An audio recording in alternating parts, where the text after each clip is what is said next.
A national crisis is growing in Israel. Spotify is raising prices, and you can expect more intense heat this week. That's some of what we'll get to on the 7th from the Washington Post. I'm Jeff Pierre. It's Tuesday, July 25th. Let's get you caught up with today's 7 stories. Number 1. Lawmakers in Israel voted to weaken the Supreme Court's power to block government actions. The measure was pushed through despite months of protests. Yesterday, the dissent happened in the Parliament building, and you can hear lawmakers chanting "shame, shame" during the vote.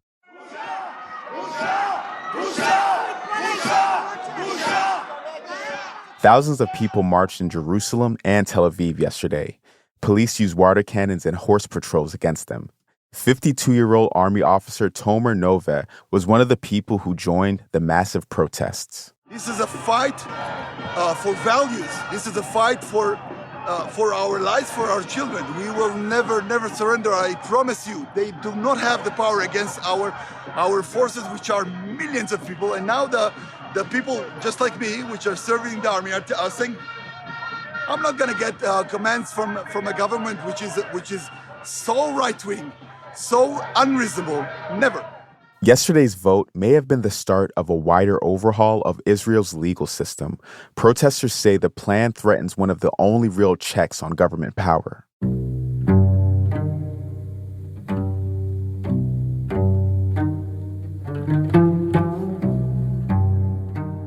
Number 2. This will be the hottest week of the summer in most of the U.S.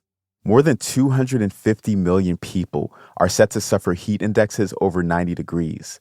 The heat won't be as intense as it was in the Southwest last week, but it'll cover a lot more territory. Temperatures will be higher than normal in all regions of the lower 48, except the Pacific Northwest.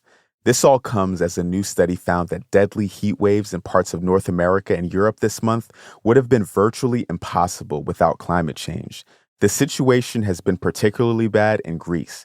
Temperatures there may reach all-time highs this week, and wildfires are burning in several areas.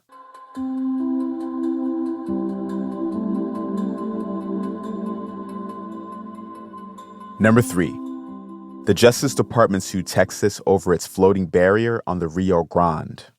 The suit accuses the state of building the barrier without proper federal authorization.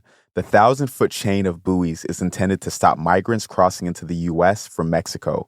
It's part of Operation Lone Star. That's Republican Governor Greg Abbott's $4 billion campaign to police the border and bus migrants to northern U.S. cities. The legal action was announced yesterday. It sets up a showdown between Texas and the federal government over immigration. Governor Abbott said he's ready to take the fight all the way to the Supreme Court.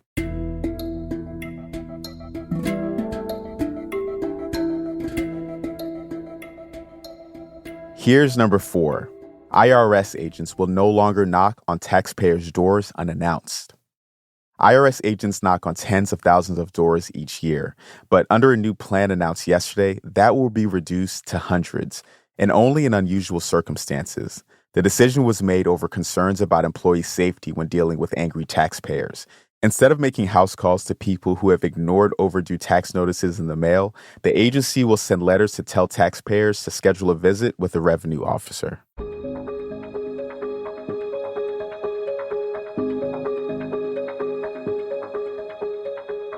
Number 5.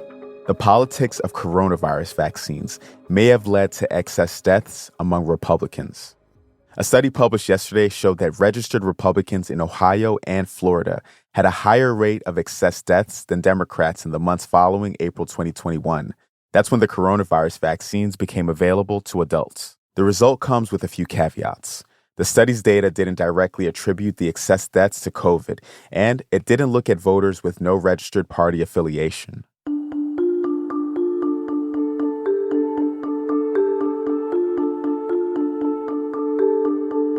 Number 6. Spotify has hiked prices for its premium ad-free subscriptions.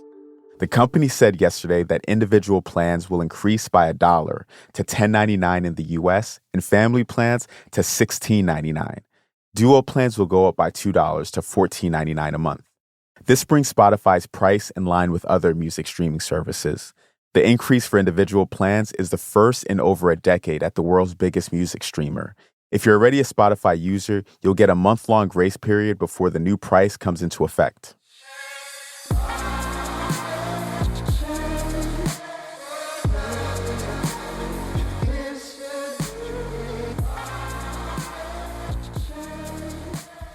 And at number 7, job hunters are using white font on resumes to trick AI filters.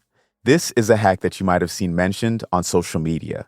Influencers claim that people can get past recruitment software's AI screenings by pasting relevant keywords or an entire job description onto a resume, but only using white text. The hope is that human reviewers won't see the text when they get to the resume in the next stage of hiring. So the question now is, does it work? Experts warn that the white text may not always be hidden by recruiting software, and if it isn't, the hack could just make a candidate appear dishonest to recruiters.